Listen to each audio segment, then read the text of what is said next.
വിശദാംശങ്ങളിലേക്ക് പോകാം. മേയറുമായുള്ള തർക്കത്തിനു മുമ്പ് KSRTC ഡ്രൈവർ യദു ഡ്രൈവിംഗിനിടെ ഫോണിൽ സംസാരിച്ചിരുന്നെന്ന പോലീസ്. തർക്കത്തിനു മുൻപ് ഫോണിൽ 1 മണിക്കൂർ 10 മിനിറ്റ് സംസാരിച്ചെന്നും പോലീസ് കണ്ടെത്തി.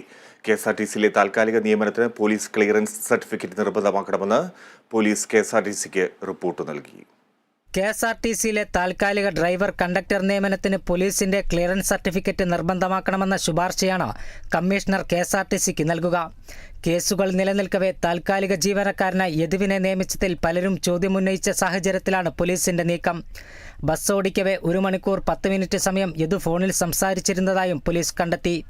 അതേസമയം KSRTC ബസ് തടഞ്ഞ് കൃത്യനിർവഹണം തടസ്സപ്പെടുത്തിയെന്ന യദുവിന്റെ പരാതിയിൽ തിരുവനന്തപുരം മേയർ ആര്യ രാജേന്ദ്രന്റെയും MLA സച്ചിൻ ദേവിന്റെയും മൊഴിയെടുക്കും.